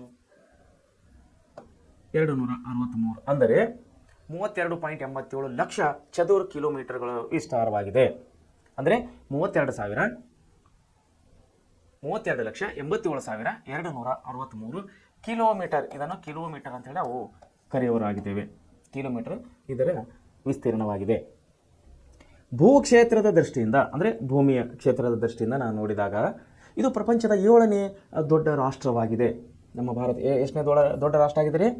7ನೇ ದೊಡ್ಡ ರಾಷ್ಟ್ರವಾಗಿದೆ ಭೌಗೋಳಿಕವಾಗಿ. ಅಂದರೆ 32 ಲಕ್ಷ ಕಿಲೋಮೀಟರ್ ನಮ್ಮ ಭೌಗೋಳಿಕ ಪ್ರದೇಶವಿದೆ. ಇದನ್ನೇ ರಷ್ಯಾ ದೇಶದ ಬಗ್ಗೆ ನಾನು ಮುಂಚೆ ಹೇಳಿದೆ ನಿಮಗೆ, 1,17 ಲಕ್ಷ ಕಿಲೋಮೀಟರ್ ಅದರ ಭೂಭಾಗವಿದೆ ರಷ್ಯಾ ದೇಶದ. ನಮ್ಮ ದೇಶದ 32 ಲಕ್ಷ ಕಿಲೋಮೀಟರ್ ನಮ್ಮ ದೇಶದ ವಿಸ್ತೀರ್ಣವು ಹೊಂದಿದೆ. ಮುಂದೆ ನೋಡಬೇಕಾದಾಗ ಭೂಕ್ಷೇತ್ರದ ದೃಷ್ಟಿಯಿಂದ ಇದು ಪ್ರಪಂಚದ 7ನೇ ನಮ್ಮದ ರಾಷ್ಟ್ರವಾಗಿದೆ. ಇದರಲ್ಲಿ ಒಟ್ಟು 28 ರಾಜ್ಯಗಳು. ನೋಡಿ, ದೊಡ್ಡ ರಾಷ್ಟ್ರ ಪ್ರಪಂಚದ ಭೂಕ್ಷೇತ್ರ 24%, 2.4% ಒಳಗೆ. ಅಂದರೆ ಜಗತ್ತಿನಾಗ ಎಷ್ಟು ಭೂಪ್ರದೇಶದಲ್ಲ ಅದರಲ್ಲಿನ 2.4 ಪ್ರದೇಶ, 2.4 ಪ್ರದೇಶ ಇದು ನಮ್ಮ ದೇಶದ ಭೂಭಾಗವನ್ನು ಒಳಗೊಂಡಿದೆ. ಇದರಲ್ಲಿ 28 ರಾಜ್ಯಗಳು ಹಾಗೂ 8 ಕೇಂದ್ರಾಡಳಿತ ಪ್ರದೇಶಗಳು. ದೆಹಲಿಯನ್ನು ರಾಷ್ಟ್ರೀಯ ರಾಜಧಾನಿ ಎಂದು ನಾವು ಕರೆಯುವರಾಗಿದ್ದೇವೆ. NCT national capital territory, national capital territory ಅಂತೇಳಿ ನಾವು ದೆಹಲಿ ಪ್ರದೇಶ ಅಂದರೆ ನಮ್ಮ ರಾಷ್ಟ್ರೀಯ ರಾಜಧಾನಿಯಾಗಿ ನಾವು ಕರೆಯುವವರಾಗಿದ್ದೇವೆ. ಭಾರತವು 2011ರ ಜನಗಣತಿ ಪ್ರಕಾರ 121 ಕೋಟಿ ಜನಸಂಖ್ಯೆಯನ್ನು ಹೊಂದಿದೆ. ಭಾರತವು 2011ರ ಒಂದು ಜನಗಣತಿ ಪ್ರಕಾರ 2011ರ ಜನಗಣತಿ ಪ್ರಕಾರ ಎಷ್ಟಿದೆ ನಮ್ಮದು? 121 ಕೋಟಿ ನಮ್ಮ ದೇಶದ ಜನಸಂಖ್ಯೆಯು ಹೊಂದಿದೆ. ಇದು ಪ್ರಪಂಚದ ಒಟ್ಟು ಜನಸಂಖ್ಯೆಯ 17.50% ಇದೆ. ಒಟ್ಟು ಜಗತ್ತಿನ ಒಟ್ಟು ಜನಸಂಖ್ಯೆಯ 17.17% ನಾವು ಜಗತ್ತಿನ ಜನಸಂಖ್ಯೆಯಲ್ಲಿ ನಾವು ಹೊಂದಿದ್ದೇವೆ. ಪ್ರಸ್ತುತ ಪ್ರಪಂಚದಲ್ಲಿ ಭಾರತವು ಅತಿ ಹೆಚ್ಚು ಜನಸಂಖ್ಯೆ ಹೊಂದಿರುವ ರಾಷ್ಟ್ರವಾಗಿದೆ. ಮೊನ್ನೆ ಒಂದು ಸೆನ್ಸಸ್ ಪ್ರಕಾರ ಚೀನಾ ದೇಶಕ್ಕೂ ಕೂಡ ನಮ್ಮ ದೇಶ ಹಿಂದಿಕ್ಕಿದೆ. ಅಂದರೆ ಇದು ನಾವೀಗ ನೋಡ್ತಾ ಇರೋದು 2011ರ ಜನಗಣತಿ. ಅಂದರೆ ನಮ್ಮ ದೇಶದಲ್ಲಿ 10 ವರ್ಷಕ್ಕೆ ಒಂದು ಸಾರಿ ನಮ್ಮ ದೇಶದ ಜನಗಣತಿಯನ್ನು ಮಾಡ್ತಾರೆ. 10 ವರ್ಷಕ್ಕೆ ಒಂದು ಸಾರಿ. ಸೊ 2011ನಲ್ಲಿ ಆಗಿದೆ ಅಂದರೆ 2021ನಲ್ಲಿ ಆಗಬೇಕಾಗಿತ್ತು. 2021-22ನಲ್ಲಿ ಆಗಬೇಕು. ಅದು ಆಗಿಲ್ಲ, ಇನ್ನು ಭಾರತ ಜನಗಣತಿ ಆಗಿಲ್ಲ. ಕೋವಿಡ್ನಲ್ಲಿ ಅಂದರೆ 2021ರಲ್ಲಿ ಕೋವಿಡ್ ಆಕ್ರಮಣದಿಂದ ಕೋವಿಡ್ ಅನ್ನೋ ರೋಗ ಅಂಟುಕೊಂಡಿದ್ದರಿಂದ ಆವಾಗ ಜನಗಣತಿ ಮಾಡಿಲ್ಲ. ಮೇ ಬಿ ಈ ಬರೋ ಮಾರ್ಚ್ ಏಪ್ರಿಲಲ್ಲಿ ಮಾಡೋರಿದ್ದಾರೆ ಅನ್ನುವಂಥ ಸುದ್ದಿಗಳನ್ನು ನಾವು ಪತ್ರಿಕೆಯಲ್ಲಿ ನೋಡೋರಾಗಿದ್ದೇವೆ. ಸೊ ಪ್ರೆಸೆಂಟಾಗಿ ನಾವು ನಮಗೆ ಮಾಹಿತಿ ಇದ್ದಿನ ಪ್ರಕಾರ 1,46,00,000 ಜನಸಂಖ್ಯೆ ಅಂಥೇಳಿ ನಾವು ಕರೀತಾ ಇದ್ದೇವೆ, ಮಾಧ್ಯಮಗಳಲ್ಲಿ ಬರ್ತಾ ಇದೆ. ಸೊ ಇಲ್ಲೇನಾಗ್ತಾ ಇದೆ ಅಂದರೆ ಪ್ರಸ್ತುತ ಪ್ರಪಂಚದಲ್ಲಿ ನಾವು ಅತಿ ಹೆಚ್ಚು ಜನಸಂಖ್ಯೆಯನ್ನು ಹೊಂದಿರುವ ರಾಷ್ಟ್ರವಾಗಿದೆ. ಯಾಕಂದರೆ ನಾವು ಚೀನಾಕ್ಕೆ ಕೂಡ ಹಿಂದಿಕ್ಕಿದ್ದೇವೆ ಜನಸಂಖ್ಯೆಯಲ್ಲಿ. ಒಂದು ವಿಷಯ ತಾವು ನೆನಪಿನಲ್ಲಿ ಇಟ್ಟುಕೊಡ್ಬೇಕು, ಏನಂದರೆ 2 ರಾಜಧಾನಿ ಹೊಂದಿರುವ ಭಾರತದ ರಾಜ್ಯ ಮತ್ತು ಕೇಂದ್ರಾಡಳಿತ ಪ್ರದೇಶಗಳು, 2 ರಾಜಧಾನಿಗಳನ್ನು ಹೊಂದಿರುವ ಭಾರತದ ರಾಜ್ಯ ಮತ್ತು ಕೇಂದ್ರಾಡಳಿತ ಪ್ರದೇಶಗಳು ಯಾವುವಂದರೆ ಜಮ್ಮು ಮತ್ತು ಕಾಶ್ಮೀರ ಏನಾಗಿದೆ ಅಂದರೆ 2 ರಾಜಧಾನಿಗಳು ಹೊಂದಿದೆ. ಅದು ಯಾಕೆಂದರೆ ಅಲ್ಲಿನ ಹವಾಮಾನ, ಅಲ್ಲಿನ ವಾತಾವರಣಕ್ಕೆ ಅನುಗುಣವಾಗಿ ಅಲ್ಲಿನ ಪ್ರಜೆಗಳು ಅಥವಾ ಅಲ್ಲಿನ ಸರ್ಕಾರವು ಆ ರಾಜ್ಯಕ್ಕೆ 2 ರಾಜಧಾನಿಗಳನ್ನು ಆಯ್ಕೆ ಮಾಡಿಕೊಂಡಿದ್ದಾರೆ. ಒಂದು ಏನಪ್ಪ ಅಂದರೆ ಶ್ರೀನಗರ್ ಅಂತೇಳಿ, ಅದು ಬೇಸಿಗೆಯಲ್ಲಿ ಇರ್ತದೆ, ಶ್ರೀನಗರ ರಾಜಧಾನಿ. ಆಮೇಲೆ ಮತ್ತು ಜಮ್ಮು ಅನ್ನೋ ಪ್ರದೇಶವು ಶ್ರೀನಗರ ಬೇಸಿಗೆಯಲ್ಲಿ ಇರ್ತದೆ, ಉಳಿದ ಸಮಯದಲ್ಲಿ ಜಮ್ಮು ಕಾಶ್ಮೀರನ ರಾಜಧಾನಿಯಾಗಿರ್ತದೆ. ಆಮೇಲೆ ಉತ್ತರಾಖಂಡ ರಾಜ್ಯವು ಇದರ ರಾಜಧಾನಿ ಬಂದು ಬಾರಾಸಿಸೈನ್. ಇದು ಬೇಸಿಗೆಯಲ್ಲಿ ಮಾತ್ರ ಇರ್ತದೆ, ಬಾರಾಸಿಸೈನ್. ಮತ್ತು ಉಳಿದ ಸಮಯದಲ್ಲಿ ಡೆಹ್ರಾಡೂನ್ ಅದರ ರಾಜಧಾನಿಯಾಗಿರುತ್ತದೆ. ಆಮೇಲೆ ಹಿಮಾಚಲ್ ಪ್ರದೇಶ ಇದು ನಮ್ಮ ದೇಶದ ಒಂದು ರಾಜ್ಯ ಆಗಿದೆ. ಈ ಹಿಮಾಚಲ್ ಪ್ರದೇಶವು ಸಿಮ್ಲಾ ಎಂಬ 2ನೇ ರಾಜಧಾನಿ ಧರ್ಮಶಾಲಾ. ಮೊದಲನೇದಾಗಿ ಇದರ ರಾಜಧಾನಿ ಹಿಮಾಚಲ್ ಪ್ರದೇಶದ ಇದರ ಧರ್ಮಶಾಲಾ ಇದೆ. ಇದು ಕೆಲವು ವಾತಾವರಣದ ಅನುಗುಣವಾಗಿ ಕೆಲವೊಂದು ಸಮಯದಲ್ಲಿ ಇದರ ರಾಜಧಾನಿ ಸಿಮ್ಲಾ ಅಂತೇಳಿ ಅಲ್ಲಿನ ಜನರು ಬಳಸ್ತಾ ಇದ್ದಾರೆ. ಸೊ 3 ರಾಜ್ಯಗಳು, ಜಮ್ಮು ಕಾಶ್ಮೀರ್, ಉತ್ತರಾಖಂಡ ಹಾಗೂ ಹಿಮಾಚಲ್ ಪ್ರದೇಶ್, ಈ 3 ರಾಜ್ಯಗಳು ನಮ್ಮ ದೇಶದಲ್ಲಿ ದ್ವಿರಾಜಧಾನಿ ಅಂದರೆ 2 ರಾಜಧಾನಿಗಳನ್ನು ಹೊಂದಿರುವಂತಹ ರಾಜ್ಯಗಳು ಅಂತೇಳಿ ನಾವು ಕರೆಯುವರಾಗಿದ್ದೇವೆ. ಭಾರತದ ಸ್ಥಾನ ಜಗತ್ತಿನಲ್ಲಿ, ನಮ್ಮದ ಭಾರತ ಸ್ಥಾನ ಭೌಗೋಳಿಕವಾಗಿ ನಾವು ಎಷ್ಟು ಹೊಂದಿದ್ದೇವೆ ಅಥವಾ ಯಾವ ರೀತಿ ಇದ್ದೇವೆ ಅನ್ನೋದು ನಾವು ನೋಡೋಣ. ಭಾರತವು ಭೌಗೋಳಿಕವಾಗಿ ಉತ್ತರ ಗೋಳಾರ್ಧ ಹಾಗೂ ಪೂರ್ವ ಗೋಳಾರ್ಧದ ಮಧ್ಯದಲ್ಲಿ ನೆಲೆಸಿದೆ. ಉತ್ತರ ಮತ್ತು ಪೂರ್ವ ಗೋಳಾರ್ಧದಲ್ಲಿ. ಈ ಗೋಳಾರ್ಧ ಅಂದರೆ ಏನು? ತಾವುಗಳಿಗೆ ನಿಮಗೆ ನಿಮ್ಮ ಸೈನ್ಸ್ ಟೀಚರ್ ಇರೋದಲ್ಲ, ಅವರು ನಿಮಗೆ ಎಲ್ಲ ಡೀಟೇಲ್ಸ್ ಇದ್ರ ಬಗ್ಗೆ ನಿಮಗೆ ಕೊಡುವರಾಗಿದ್ದಾರೆ. ಉತ್ತರ ಮತ್ತು ಪೂರ್ವ ಗೋಳಾರ್ಧದಲ್ಲಿ ಮಧ್ಯದಲ್ಲಿ ಇದು ಜನಿಸಿದೆ. ಇದು ದಕ್ಷಿಣ ಏಷ್ಯಾದ ಒಂದು ಪ್ರಮುಖ ಪರ್ಯಾಯ ದ್ವೀಪ ಆಗಿದೆ. ದಕ್ಷಿಣ ಏಷ್ಯಾ ಖಂಡದಲ್ಲಿ, ಇಡೀ ಏಷ್ಯಾ ಖಂಡದಲ್ಲಿ ದಕ್ಷಿಣ ಭಾಗದಲ್ಲಿ ಒಂದು ಪರ್ಯಾಯವಾದಂಥ ನಮ್ಮ ದ್ವೀಪ, ನಮ್ಮ ದೇಶ ಭಾರತ ದೇಶ. ಭಾರತದ ಭೂಭಾಗವು ನೋಡಿ, ನಮ್ಮ ದೇಶದ ಭೂಭಾಗವು 8 ಡಿಗ್ರಿ 4. ಆಮೇಲೆ ಅಲ್ಲಿಂದ ಅಂದರೆ 8.4ರಿಂದ ಅಥವಾ 8 ಡಿಗ್ರಿ 4ರಿಂದ 37 ಡಿಗ್ರಿವರೆಗೆ 37.6 ಡಿಗ್ರಿವರೆಗೆ 37.6 ಡಿಗ್ರಿವರೆಗೆ ಉತ್ತರ ಅಕ್ಷಾಂಶ ಹಾಗೂ 68.7ರಿಂದ 97.25ರವರೆಗೆ ಪೂರ್ವ ರೇಖಾಂಶಗಳನ್ನು ಹೊಂದಿದೆ. ಈ 2ರ ಮಧ್ಯದಲ್ಲಿ ನಮ್ಮ ದೇಶವು ಇದೆ. ಉತ್ತರದ ಲಡಾಖನಿಂದ ನೋಡಿ, ಉತ್ತರ ಭಾರತದ ಅಥವಾ ಉತ್ತರ ದೇಶದಲ್ಲಿ ಉತ್ತರ ದಿಕ್ಕಿನಿಂದ ಅಂತ ತಿಳ್ಕೊರಿ. ಉತ್ತರ ದಿಕ್ಕಿನಿಂದ ಲಡಾಖನಿಂದ ದಕ್ಷಿಣದ ಕನ್ಯಾಕುಮಾರಿವರೆಗೆ ಅಂದರೆ ನಿಮಗೆ ಲಡಾಖ್ ತೋರಿಸ್ತೀನಿ ನಾನು. ನೋಡಿ, ಇದು ಭಾರತ ದೇಶ. ಲಡಾಖ್ ಎಲ್ಲಿದೆ ನಮ್ಮದು? ಇಲ್ಲಿ ನೋಡ್ರಿ, ಇಲ್ಲಿ ನಾವು ಲಡಾಖನ್ನು ನೋಡೋರಾಗಿದ್ದೇವೆ. ಇಲ್ಲಿಂದ ಹಿಡ್ಕೊಂಡು ದಕ್ಷಿಣದ ಕನ್ಯಾಕುಮಾರಿವರೆಗೆ ಇಲ್ಲಿ ನೋಡಿ, ಕನ್ಯಾಕುಮಾರಿ ಅಂದರೆ ಕನ್ಯಾಕುಮಾರಿ ಎಲ್ಲಿದೆ? ಇಲ್ಲಿ ದಕ್ಷಿಣದಲ್ಲಿದೆ. ಲಡಾಖ್ ಎಲ್ಲಿದೆ? ಇಲ್ಲಿ ಮೇಲ್ಗಡೆ ಇದೆ. ಸೊ ಲಡಾಖ್ನಿಂದ ಕನ್ಯಾಕುಮಾರಿವರೆಗೆ ಏನು ಹೇಳ್ತಾ ಇದ್ದಾರೆ ಇಲ್ಲಿ, ಲಡಾಖ್ನಿಂದ ಕನ್ಯಾಕುಮಾರಿವರೆಗೆ ಒಟ್ಟು 3214 ಕಿಲೋಮೀಟರ್ ಉದ್ದವಾಗಿದೆ. ನೋಡ್ರಿ, 3214. ಇದು ಎಲ್ಲಿದು? ಲಡಾಖ್ನಿಂದ ಕನ್ಯಾಕುಮಾರಿವರೆಗೆ, ಅಂದರೆ ಉತ್ತರದಿಂದ ದಕ್ಷಿಣದವರೆಗೆ. ನೋಡ್ರಿ, ಇದು ಲಡಾಖ್ ಇದೆ, ಇದು ಕನ್ಯಾಕುಮಾರಿ ಇದೆ. ಇದು ಎಷ್ಟಿದೆ ಅಂದರೆ 3214 ಕಿಲೋಮೀಟರ್ ಇದು ಉದ್ದದಲ್ಲಿ. ಆಮೇಲೆ ಪಶ್ಚಿಮದಿಂದ ಪೂರ್ವಕ್ಕೆ 2933 ಕಿಲೋಮೀಟರ್ ಇದೆ. ಇದು ನೋಡ್ರಿ, 2933 ಕಿಲೋಮೀಟರ್ ಅಡ್ಡಲಾಗಿ ಹಾಗೂ ಎತ್ತರವಾಗಿ ಇದೇನಿದೆ ಅಂದರೆ 3214 ಕಿಲೋಮೀಟರ್. 3214 ಕಿಲೋಮೀಟರ್. ಆಮೇಲೆ ಅಂಡಮಾನ್ ಮತ್ತು ನಿಕೋಬಾರ್ ದ್ವೀಪಗಳು. ನೋಡ್ರಿ, ನಮ್ಮಲ್ಲಿ ಎಷ್ಟು ದ್ವೀಪಗಳಿವೆ? ಕೇಂದ್ರಾಡಳಿತ ಪ್ರದೇಶಗಳು ಎಷ್ಟು ಅದಾವ್ರಿ? 8 ಅದಾವೆ. ಎಲ್ಲ ದ್ವೀಪಗಳು ಅಂದರೆ ನಮ್ಮ ದೇಶಕ್ಕೆ ಸಂಬಂಧಪಟ್ಟ ದ್ವೀಪಗಳೆಲ್ಲ ನಾವು ಕೇಂದ್ರಾಡಳಿತ ಪ್ರದೇಶದಲ್ಲಿ ಅಧೀನದಲ್ಲಿ ತಗೊಂಡಿದ್ದೀವಿ. ಅದರಲ್ಲಿ ಅಂಡಮಾನ್ ಆ್ಯಂಡ್ ನಿಕೋಬಾರ್ ದ್ವೀಪಗಳು ಇನ್ನು ದಕ್ಷಿಣಕ್ಕೆ ವಿಸ್ತರಿಸಿವೆ. ನಿಕೋಬಾರ್ ದ್ವೀಪವು 6.45 6°45 ಇದು ಉತ್ತರ ಅಕ್ಷಾಂಶದಲ್ಲಿರುವ ಇಂದಿರಾ ಪಾಯಿಂಟ್. ಇದು ಇಂದಿರಾ ಪಾಯಿಂಟ್ ಭಾರತದ ಅತ್ಯಂತ ದಕ್ಷಿಣ ತುದಿಯಾಗಿದೆ. ಇಂದಿರಾ ಪಾಯಿಂಟ್ ಭಾರತದ ಅತ್ಯಂತ ದಕ್ಷಿಣ ತುದಿಯಾಗಿದೆ. ಇದಕ್ಕೆ ಪ್ರತಿಯಾಗಿ ಲಡಾಖ್ನ ಇಂದಿರಾ ಕೋಲ್ ಭಾರತದ ಅತ್ಯಂತ ಉತ್ತರ ತುದಿಯಾಗಿದೆ. ನೋಡ್ರಿ, ಇಲ್ಲಿ ನಕಾಶೆಯಲ್ಲಿ ಕೊಡಲಾಗಿದೆ. ಇಂದಿರಾ ಕೋಲ್ ನೋಡಿ, ಇಲ್ಲಿ ಎಲ್ಲಕ್ಕಿಂತ ಮೇಲ್ಗಡೆ ಇದೆ ಇಂದಿರಾ ಕೋಲ್ ಅಂತ ಹೇಳಿ ಕೊಡಲಾಗಿದೆ. ಹಾಗೂ ದಕ್ಷಿಣದಲ್ಲಿ ಇಂದಿರಾ ಪಾಯಿಂಟ್ ಅಂದರೆ ಎಲ್ಲಕ್ಕಿಂತ ನಾವು ಕೊನೆಯ ಸ್ಥಾನ ಅಂಡಮಾನ್ ನಿಕೋಬಾರ್ ದ್ವೀಪದ ಇಲ್ಲಿ ನಾವು ನೋಡೋರಾಗಿದ್ದೇವೆ.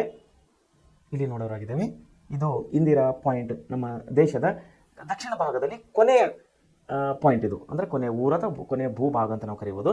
ಉತ್ತರದಲ್ಲಿ ಇಂದಿರಾ ಮತ್ತು ದಕ್ಷಿಣದಲ್ಲಿ ಇಂದಿರಾ ಪಾಯಿಂಟ್. ಉತ್ತರದಲ್ಲಿ ಪ್ರಾರಂಭ, ದಕ್ಷಿಣದಲ್ಲಿ ಕೊನೆ. ಸೊ ಈ ಏನು ಉತ್ತರ ಮತ್ತು ದಕ್ಷಿಣ ಇದು ಎಷ್ಟಿದೆ ಅಂದರೆ 6.45 ಇದು ಪೂರ್ವಾರ್ಧದಲ್ಲಿ ಇದೆ ಅಂತ ಹೇಳಿ ನಾವು ಹೇಳಲಾಗ್ತಾ ಇದೆ. ಇದನ್ನು ನಾವು ಮುಂದೆ ನೋಡೋರಾದಾಗ ಮಧ್ಯಭಾಗದಲ್ಲಿ ಪೂರ್ವ ಮತ್ತು ಪಶ್ಚಿಮವಾಗಿ ಕರ್ಕಾಟಕ ಸಂಕ್ರಾಂತಿ ವೃತ್ತ 23.30 ಉತ್ತರ ಅಕ್ಷಾಂಶವು ಹಾದಿ ಹೋಗಿದೆ. ಹಾಗೂ 82.30 ಪೂರ್ವ ರೇಖಾವು ಪ್ರಯಾಗ್ರಾಜ್, ಅಲಹಾಬಾದ್ ದೇಶದ ಮಧ್ಯಭಾಗದಲ್ಲಿ ಉತ್ತರ ದಕ್ಷಿಣವಾಗಿ ಹಾದು ಹೋಗಿದೆ. ಇದು ಭಾರತದ ಮಧ್ಯ ರೇಖಾಂಶವಾಗಿದ್ದು ಭಾರತೀಯ ಆದರ್ಶ ಕಾಲಮಾನವು IST ಇಂಡಿಯನ್ ಸ್ಟ್ಯಾಂಡರ್ಡ್ ಟೈಮ್ ಎಂದು ಈ ರೇಖಾಂಶವನ್ನು ನಿರ್ಧರಿಸಲಾಗಿದೆ. ಮುಂದೆ ನಾವು ನೋಡೋದಾಗ ಏನಾಗಿದೆ ಅಂದರೆ ನಿಮಗೆ ಇದು ತಿಳಿಯಲಿರುವಂತಹ ವಿಷಯವಾಗಿರಲಿ, ನಮ್ಮ ದೇಶದ ಅಂದರೆ ಭಾರತ ದೇಶ ನೆರೆಹೊರೆ ರಾಷ್ಟ್ರಗಳು ಯಾವ್ಯಾವು ಅನ್ನೋದು. ಸೊ ನಾವು ನೋಡೋದಾಗ ಪಾಕಿಸ್ತಾನ ನಮಗೆ ಇಲ್ಲಿ ಅದು ಯಾವ ದೇಶವು ಎಷ್ಟೆಷ್ಟು ವಿಸ್ತೀರ್ಣತೆಯಲ್ಲಿ ಇರೋದನ್ನು ಕೂಡ ಇಲ್ಲಿ ಕೊಟ್ಟಿದ್ದಾರೆ. ನಮ್ಮ ದೇಶದ ಪಕ್ಕದಲ್ಲಿರುವಂಥ ಉತ್ತರಕ್ಕಿರುವಂಥ ದೇಶ ಪಾಕಿಸ್ತಾನ, ಅದು 3310 ಕಿಲೋಮೀಟರ್ ಇದೆ ಉದ್ದದಲ್ಲಿ. ಆಮೇಲೆ ಅಫ್ಘಾನಿಸ್ತಾನ 80 ಕಿಲೋಮೀಟರ್ ಇದೆ, ಕೇವಲ 80 ಕಿಲೋಮೀಟರ್ ಅಂದರೆ ಚಿಕ್ಕ ದೇಶ ಇದು. ಚೈನಾ 3917 ಕಿಲೋಮೀಟರ್ ಇದೆ. ನಮ್ಮ ದೇಶದ ಉದ್ದದಲ್ಲಿ 3200 ಕಿಲೋಮೀಟರ್ ಇದೆ. ಪಾಕಿಸ್ತಾನವು 3310 ಕಿಲೋಮೀಟರ್, ಅಂದರೆ ನಮ್ಮ ದೇಶಕ್ಕಿಂತ ಅದು ಉದ್ದದಲ್ಲಿ ಜಾಸ್ತಿ ಆಗಿದೆ. ಅಫ್ಘಾನಿಸ್ತಾನ ನಮಗಿಂತ ಚಿಕ್ಕ ದೇಶ, ಅದು 80 ಕಿಲೋಮೀಟರ್ ಅಷ್ಟೇ ಇದೆ. ಆಮೇಲೆ ಚೈನಾ ನಮಗಿಂತ ಜಾಸ್ತಿ ಇದೆ, ಅದು ನಮ್ಮದು 3200 ಕಿಲೋಮೀಟರ್ ಇದೆ, ಅದು 3917 ಕಿಲೋಮೀಟರ್ ಉದ್ದವನ್ನು ಕೂಡಿದೆ. ಅದೇ ರೀತಿ ನೇಪಾಳ ದೇಶವು ಕಣ್ಮಂಟು ಅಂದರೆ ಉತ್ತರ ಭಾಗದಲ್ಲಿ ಈ ಕಡೆ ರೈಟ್ ಸೈಡ್ಗೆ ಇರುವಂಥ ದೇಶ ನೇಪಾಳ, ಅದು 1752 ಕಿಲೋಮೀಟರ್ ಇದೆ. ಹಾಗೂ ನೇಪಾಳ ಆದಮೇಲೆ ಭೂತಾನ್ ದೇಶವು 587 ಕಿಲೋಮೀಟರ್ ಇದೆ. ಮಯನ್ಮಾರ್ ಇದು 1458 ಕಿಲೋಮೀಟರ್ ಇದೆ. ಆಮೇಲೆ ಬಾಂಗ್ಲಾದೇಶ ಇದು 4096 ಕಿಲೋಮೀಟರ್ ಇದೆ, ಅಂದರೆ ನಮ್ಮ ದೇಶಕ್ಕಿಂತ ತುಂಬ ದೊಡ್ಡದಾದ ಇದೆ. ಆಮೇಲೆ ಶ್ರೀಲಂಕಾ ಇದು ನಮ್ಮ ದೇಶಕ್ಕೆ ಜಲಗಡಿ ಇದೆ. ಹಾಗೂ ಮಾಲ್ಡೀವ್ಸ್ ಇದು ಕೂಡ ನಮ್ಮ ದೇಶ ಪಕ್ಕದಲ್ಲಿ ಜಲಗಡಿಯಾಗಿದೆ. ಸೊ ಒಟ್ಟು ಎಲ್ಲ ಕೂಡಿದ ಮೇಲೆ ಎಲ್ಲ ಏಷ್ಯಾ ಖಂಡದಲ್ಲಿ ಅಂತ ಬರುವ ಎಲ್ಲ ದೇಶಗಳನ್ನು ನಾವು ನೋಡಿದಾಗ 15200 ಕಿಲೋಮೀಟರ್ ಉದ್ದದಲ್ಲಿ ತನ್ನ ಭೂಭಾಗವನ್ನು ಆಕ್ರಮಿಸಿಕೊಂಡಿವೆ ನಮ್ಮ ನೆರೆಹೊರೆ ರಾಷ್ಟ್ರಗಳು ಹಾಗೂ ನಮ್ಮ ರಾಷ್ಟ್ರವು ಕೂಡಿ. ಸೊ ಇದನ್ನೇ ನಾವು ಮುಂದೆ ನೋಡುವಾಗ ನೋಡ್ರಿ, ನಮ್ಮ ಭೂಮೆರೆಗಳು ಮತ್ತು ನೆರೆಹೊರೆ ರಾಷ್ಟ್ರಗಳು. ಈಗ ನಾವು ಭೂಪಟದಲ್ಲಿ ನೋಡಿದ ಹಾಗೆ ಅದರ ವಿಸ್ತೀರ್ಣಗಳನ್ನು ನಾವು ನೋಡೋರಾಗಿದ್ದೇವೆ. ಇಲ್ಲಿ ಭಾರತವು ಒಂದು ಪರ್ಯಾಯ ದ್ವೀಪವಾಗಿದ್ದು ಇದು ಭೂ ಮತ್ತು ಜಲ ಮೇರೆಗಳೆರಡನ್ನು ಒಳಗೊಂಡಿದೆ. ಭೂಮಿ ಹಾಗೂ ಜಲ. ನಾನು ಹೇಳಿದೆ ನಿಮಗೆ ಜಲ ಅಂದಮೇಲೆ ಕೆಳಗೆ ನಮಗೆ 3 ಕಡೆ ಸಮುದ್ರಗಳಿವೆ. 3 ಕಡೆ ನಾವು ಸಮುದ್ರವನ್ನು ಹೊಂದಿದ್ದೇವೆ. ಒಂದು ಬಂಗಾಳ ಕೊಲ್ಲಿ, ಒಂದು ಹಿಂದೂ ಮಹಾಸಾಗರ ಮತ್ತು ಅರಬ್ಬಿ ಸಮುದ್ರ. ಈ 3 ಕಡೆ ನಾವು ಸಮುದ್ರ ಇದೆ, ಕೇವಲ ಮೇಲ್ಗಡೆ ಒಂದೇ ಕಡೆ ನಮಗೆ ಭೂಮಿ ಇದೆ. ಸೊ ಇದನ್ನು ನಾವು 3 ಕಡೆ ನೀರು ಮತ್ತು 1 ಕಡೆ ಭೂಮಿಯನ್ನು ಹೊಂದಿದ್ದೇವೆ ನಮ್ಮ ದೇಶ ಭಾರತ ದೇಶ. ಭಾರತವು 15,200 ಕಿಲೋಮೀಟರ್ ಭೂಗಡಿಯನ್ನು ಹೊಂದಿದೆ. ಮುಂಚೆ ನಾನು ತೋರಿಸಲ್ಲ ನಿಮಗೆ ಎಷ್ಟದು 15,000 ನೋಡಿ, 15,200 ಕಿಲೋಮೀಟರ್ ಭೂಗಡಿಯನ್ನು ಹೊಂದಿದೆ ಬೇರೆ ಬೇರೆ ರಾಷ್ಟ್ರಗಳ ಜೊತೆಯಲ್ಲಿ. ಹಾಗೂ ಭಾರತದ ಮುಖ್ಯ ಭೂಭಾಗವು ಅಂದರೆ ನಮ್ಮ ದೇಶದ ಮುಖ್ಯ ಇಂಪಾರ್ಟೆಂಟ್ ಭೂಭಾಗವು 6,100 ಕಿಲೋಮೀಟರ್ ಕರಾವಳಿ ತೀರವನ್ನು ಹಾಗೂ ದ್ವೀಪಗಳನ್ನು ಒಳಗೊಂಡಂತೆ ಸುಮಾರು 7,516.60 ಕಿಲೋಮೀಟರ್ ಕರಾವಳಿ ತೀರವನ್ನು ಹೊಂದಿದವರಾಗಿದ್ದೇವೆ. ಅಂದರೆ 6,100 ಕಿಲೋಮೀಟರ್ ಅಂದರೆ ನಾವು ಭಾರತ ದೇಶದ ನೋಡ್ರಿ, ನಮ್ಮ ಭಾರತ ದೇಶ ಕೆಳಗೆ ಯಾವ ರೀತಿ ಬರ್ತದೆ, ಇದು ಈ ರೀತಿ ಬರ್ತದೆ. ಇದೇನಿದೆ ಇದೆಲ್ಲ ಪೂರ ಇದು 6,100 ಕಿಲೋಮೀಟರ್ ಹಾಗೂ ಕರಾವಳಿ ತೀರವನ್ನು ಎಲ್ಲವನ್ನು ಹಿಡ್ಕೊಂಡಾಗ ನಾವು ಒಟ್ಟು 7,516 ಕಿಲೋಮೀಟರ್ 7,516 ಕಿಲೋಮೀಟರ್ 7,516 ಕಿಲೋಮೀಟರ್ ಭೂಭಾಗ ಅಂದರೆ ಕರಾವಳಿ ಪ್ರದೇಶ. ಅಂದರೆ ಸಮುದ್ರ ತೀರಕ್ಕಿರುವಂತಹ ಪ್ರದೇಶವನ್ನು ನಾವು ಕರಾವಳಿ ಪ್ರದೇಶ ಅಂತ ಕರಿತೀವಿ. ಅಂದರೆ ಗುಜರಾತ್ಲಿಂದ ಪ್ರಾರಂಭ ಆದಿನಿಂದ ಗುಜರಾತ್, ಮಹಾರಾಷ್ಟ್ರ, ಮುಂಬೈ ಹಂಗ ನೋಡಿಕೊಂಡು ಕೆಳಗೆ ನಮ್ಮ ಕರ್ನಾಟಕ, ಗೋವಾ ಪ್ರದೇಶ, ಕೆಳಗೆ ತಮಿಳುನಾಡು ಮುಗಿಸ್ಕೊಂಡು ಕೇರಳ, ಕಲ್ಲಿಕೋಟೆ ಎಲ್ಲ ಮುಗಿಸ್ಕೊಂಡು ಮತ್ತೆ ಈ ಕಡೆ ಆಂಧ್ರ ಪ್ರದೇಶದಿಂದ ಬಂಗಾಳ ಕೊಲ್ಲಿ, ಒರಿಸ್ಸಾ, ಹೀಗೆ ಆ ಕಡೆ ಸಣ್ಣ ಪುಟ್ಟ ರಾಜ್ಯಗಳಿಗೆ ಅದು ಯು ಶೇಪ್ನಲ್ಲಿ ಹರಿದಾಡಿದೆ ಕರಾವಳಿ ಪ್ರದೇಶ. ಸೊ ಇದನ್ನು 7,516 ಕಿಲೋಮೀಟರ್ ಇದೆ ಅಂತೇಳಿ ನಿಮ್ಮನ್ನು ಹೇಳಕ್ಕೆ ಇಷ್ಟಪಡ್ತೇನೆ. ಆಮೇಲೆ ಭಾರತವು 7 ರಾಷ್ಟ್ರಗಳೊಂದಿಗೆ ಭೂಗಡಿ ರೇಖೆಯನ್ನು ಹಾಗೂ 2 ರಾಷ್ಟ್ರಗಳೊಂದಿಗೆ ಜಲಗಡಿ ರೇಖೆಯನ್ನು ಹೊಂದಿಕೊಂಡಿದೆ. ಭೂಗಡಿ ರೇಖೆ ಎಷ್ಟು ರಾಷ್ಟ್ರಗಳೊಂದಿಗೆ ಹೊಂದಿಕೊಂಡಿದೆ ನಮ್ಮದು ದೇಶ? 7 ರಾಷ್ಟ್ರಗಳೊಂದಿಗೆ. ಹಾಗೂ ಜಲಗಡಿಯನ್ನು ಎಷ್ಟು ರಾಷ್ಟ್ರಗಳೊಂದಿಗೆ ನಮ್ಮದು ಹೊಂದಿಕೊಂಡಿದೆ? 2 ರಾಷ್ಟ್ರಗಳೊಂದಿಗೆ 2 ಗಡಿಗಳನ್ನು ಹೊಂದಿಕೊಂಡಿದೆ ನಮ್ಮ ದೇಶ ಭಾರತ. ನೋಡಿ, ಭಾರತವು 7 ರಾಷ್ಟ್ರಗಳೊಂದಿಗೆ ಭೂಗಡಿಯನ್ನು ಹಾಗೂ 2 ರಾಷ್ಟ್ರಗಳೊಂದಿಗೆ ಜಲಗಡಿಯನ್ನು ಹಂಚಿಕೊಂಡಿದೆ. ವಾಯುವ್ಯದಲ್ಲಿ ಪಾಕಿಸ್ತಾನ ಮತ್ತು ಅಫ್ಘಾನಿಸ್ತಾನ, ಉತ್ತರದಲ್ಲಿ ಚೀನಾ ಮತ್ತು ನೇಪಾಳ, ಭೂತಾನ ಹಾಗೂ ಪೂರ್ವದಲ್ಲಿ ಮಯನ್ಮಾರ್ ಅಂದರೆ ಬರ್ಮಾ ದೇಶದ ಇನ್ನೊಂದು ಹೆಸರು ಮಯನ್ಮಾರ್ ಅಂತ ಕರೀತಾರೆ. ಹಾಗೂ ಬಾಂಗ್ಲಾದೇಶಗಳೊಡನೆ ಭೂಗಡಿಯನ್ನು ನಾವು ಹೊಂದಿದ್ದೇವೆ.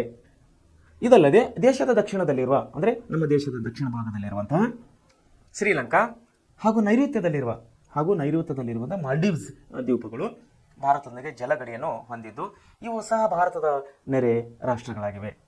ಸೊ ಈ ರೀತಿ ನಮ್ಮ ದೇಶವು ಭೂಗಡಿ ಮತ್ತು ಜಲಗಡಿಯನ್ನು ಹೊಂದಿದೆ. ಭೂಗಡಿ ಅಂದರೆ ಭೂಮಿಯನ್ನು ಹೊಂದಿಕೊಂಡಂಥ ಬಾರ್ಡರ್ ಪ್ರದೇಶಕ್ಕೆ ನಾವು ಭೂಗಡಿ ಅಂತ ಕರಿತೇವೆ. ಸಮುದ್ರ ಮೂಲಕ ಅಥವಾ ನದಿಗಳ ಮೂಲಕ ಅಥವಾ ನೀರಿನ ಬಾರ್ಡರ್ ಏನಂತ ನಾವು ಕರಿತೀವಲ್ಲ ಅದನ್ನು ಜಲಗಡಿ ಅಂತೇಳಿ ನಾವು ಕರಿತೀವಿ. ಜಲಗಡಿಗಳು ಎಷ್ಟವರಿ ನಮಗೆ?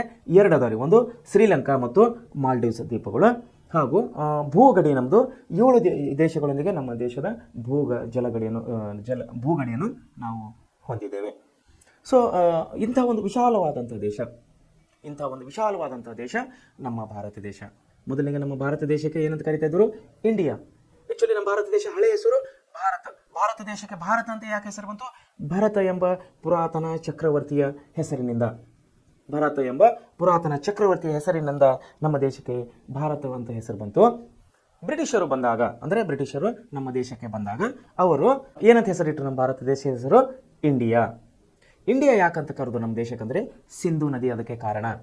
ಸಿಂಧು ನದಿ ನಮ್ಮ ದೇಶದಲ್ಲಿ ಎಲ್ಲಕ್ಕಿಂತ ದೊಡ್ಡ ನದಿ ಗಂಗಾ ನದಿ. ಜಲ ನದಿಗಳು ಇವೆಲ್ಲ ದೊಡ್ಡ ಪ್ರಮಾಣದಲ್ಲಿ ಉತ್ತರ ಭಾರತದಲ್ಲಿ ಇರುವಂತಹ ಸಿಂಧು ನದಿ, ಸಿಂಧು ನಾಗರಿಕತೆ, ಸಿಂಧು ಕಣಿವೆ ಇದೆಲ್ಲ ಒಂದು ದೊಡ್ಡ ಪ್ರಮಾಣದಲ್ಲಿ ಇರುವುದರಿಂದ ಬ್ರಿಟಿಷರು ನಮ್ಮ ದೇಶಕ್ಕೆ ಅಂದರೆ ಸಿಂಧು ನಾಗರಿಕತೆ ಅಥವಾ ಸಿಂಧು ಕಣಿವೆ ಇದ್ದಿದ್ದ ಸಲುವಾಗಿ ಇದನ್ನು ಇಂಡಿಯಾ ಅಂಥೇಳಿ ಅವರು ಕರೆದಿದ್ದಾರೆ. ಸೊ ಸಿಂಧು ಕಣಿವೆ ಮೂಲಕ ನಮ್ಮ ದೇಶಕ್ಕೆ ಇಂಡಿಯಾ ಅಂತ ಹೆಸರು ಬಂದರೆ ಪುರಾತನ ಚಕ್ರವರ್ತಿ ಆದಂಥ ಭರತನ ಕಾರಣದಿಂದ ನಮ್ಮ ದೇಶಕ್ಕೆ ಭಾರತ ಅಂಥೇಳಿ ಹೆಸರು ಬಂದಿದೆ. ಸೊ ಇದರಲ್ಲಿ ಕೊಟ್ಟಿಲ್ಲ ಅದು ಇನ್ನೊಂದು ಹೆಸರಿಂದ ನಮ್ಮ ದೇಶಕ್ಕೆ ಇನ್ನೊಂದು ಹೆಸರು ಹಿಂದೂಸ್ತಾನ್ ಅಂಥೇಳಿ. ಹಿಂದೂಸ್ತಾನ್ ಅಂದರೆ ನಮ್ಮ ದೇಶದಲ್ಲಿ ಬಹುಸಂಖ್ಯಾತ ಜನರು ಹಿಂದೂ ಧರ್ಮದವರಾಗಿದ್ದರಿಂದ ಇದನ್ನು ಹಿಂದೂಸ್ತಾನ್ ಅಂಥೇಳಿ ಕರೆಯಲಾಗಿದೆ. ಯಾಕಂದರೆ ಯಾವಾಗ ಭಾರತ ದೇಶವು 1947ರಲ್ಲಿ 1947ನಲ್ಲಿ ದೇಶ ನಮ್ಮದು ಸ್ವತಂತ್ರ ಆದಾಗ 2 ಭಾಗಗಳಲ್ಲಿ ದೇಶವನ್ನು ಒಡೆದು ಹೋಳಾಯಿತು. ದೇಶವನ್ನು ವಿಭಜನೆ ಮಾಡಲಾಯಿತು ಬ್ರಿಟಿಷರ ಒಂದು ಕುತಂತ್ರ ನೀತಿಯಿಂದ. ಹಾಗೂ ಹಿಂದೂ ಮುಸ್ಲಿಮರ ಮಧ್ಯದಲ್ಲಿ ಹಚ್ಚಿದಂಥ ಜಗಳದಿಂದಾಗಿ, ಸ್ವತಂತ್ರ ಚಳವಳಿ ಸಮಯದಲ್ಲಿ ಹಿಂದೂ ಮುಸ್ಲಿಮರ ಬಾಂಧವರ ಮಧ್ಯದಲ್ಲಿ ಹಚ್ಚಿದಂಥ ಜಗಳದಿಂದಾಗಿ ನಮ್ಮ ದೇಶವು ಇಬ್ಬಾಗವಾಯಿತು. ಆವತ್ತಿನ ಸ್ವತಂತ್ರ ಹೋರಾಟಗಾರರ ಕೆಲವರ ಒಂದು ಸ್ವಾರ್ಥ ಭಾವನೆಯಿಂದ ನಮಗೆ ಮಾಹಿತಿ ಇದ್ದ ಪ್ರಕಾರ ಮೊಹಮ್ಮದ್ ಅಲಿ ಜಿನ್ನಾ ಅವರು ಪಾಕಿಸ್ತಾನವನ್ನು ಸಪರೇಟ್ ಬೇಕಂತ ಹೇಳಿ ಅವರು ಪಟ್ಟು ಹಿಡಿದುಕೊಂಡು ಕೂತಿದ್ದವರು ಬ್ರಿಟಿಷರಿಗೆ. ಅದನ್ನೇ ಕಾಯುತ್ತಿದ್ದ ಬ್ರಿಟಿಷರು ಅದನ್ನೇ ನೆಪ ಮಾಡ್ಕೊಂಡು, ಅದನ್ನೇ ನಿಮಿತಿ ಮಾಡ್ಕೊಂಡು ಮತ್ತೆ ನಮಗೆ ನೋಡೋಣ ಅನ್ಕೋತು 50-60 ವರ್ಷ ನಮ್ಮ ದೇಶಕ್ಕೆ ಸ್ವಾತಂತ್ರ್ಯ ಕೊಡೋದನ್ನು ಅವರು ಮುನ್ನುಗ್ಗಿಸ್ತಾ ಬಂದರು. ಆಮೇಲೆ ದೊಡ್ಡ ಚಳವಳಿಗಳು, ದೊಡ್ಡ ಹೋರಾಟಗಳು ಆದಮೇಲೆ ಅನೇಕ ಜನರು, ಲಕ್ಷಾಂತರ ಜನರ ಪ್ರಾಣವನ್ನು ತ್ಯಾಗ ಮಾಡಿದ ಫಲವಾಗಿ 1947 ಆಗಸ್ಟ್ 15ರಂದು ನಮ್ಮ ದೇಶವು ಸ್ವಾತಂತ್ರ್ಯವನ್ನು ಕಂಡಿತು. ಸ್ವಾತಂತ್ರ್ಯವನ್ನು ಕಂಡುವಾಗ, ಸ್ವಾತಂತ್ರ್ಯವನ್ನು ನಮ್ಮ ದೇಶಕ್ಕೆ ಬರುವಾಗ ಅದು ನಮ್ಮ ದೇಶ ಇಬ್ಬಾಗವಾಯಿತು ಅಂತೇಳಿ ನಿಮಗೆ ಹೇಳಕ್ಕೆ ಇಷ್ಟಪಡ್ತೀನಿ ವಿದ್ಯಾರ್ಥಿಗಳೇ. ಯಾಕಂದರೆ 2 ಭಾಗವಾಯಿತು ಆ ಸಮಯದಲ್ಲಿ, ಭಾರತ ಮತ್ತು ಪಾಕಿಸ್ತಾನ.